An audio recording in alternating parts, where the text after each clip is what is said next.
বাংলাদেশের শিক্ষা ব্যবস্থাকে যুগোপযোগী ও দক্ষ মানব সম্পদ গঠনের ভিত্তি হিসেবে গড়ে তোলার প্রতিশ্রুতি দিয়েছেন বিএনপির ভারপ্রাপ্ত চেয়ারম্যান তারেক রহমান।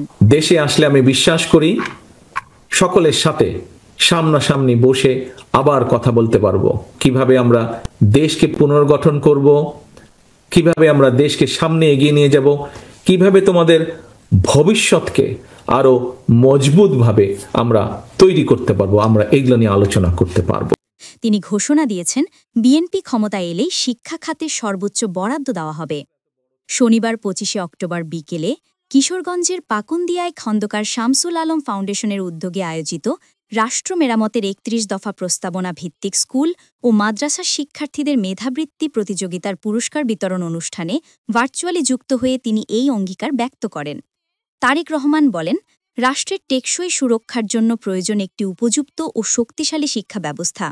প্রতিটি মানুষের মধ্যেই রয়েছে সুপ্ত প্রতিভা, আর সেই প্রতিভা বিকাশিত করার সুযোগ সৃষ্টি করতে হবে। তিনি আরও বলেন, ক্ষমতায় গেলে বিএনপি শিক্ষা খাতকে অগ্রাধিকারের তালিকায় রাখবে। আধুনিক জ্ঞান, বিজ্ঞান ও উদ্ভাবনী প্রযুক্তির যুগে দক্ষ জনশক্তি গড়ে তোলাই হবে আমাদের প্রধান লক্ষ্য। বিএনপি নেতার ভাষায় দেশের প্রচলিত শিক্ষা ব্যবস্থাকে আধুনিক ও সময় উপযোগী করার লক্ষ্যে দলটি ইতোমধ্যে বিশেষজ্ঞদের একটি টিম গঠন করেছে।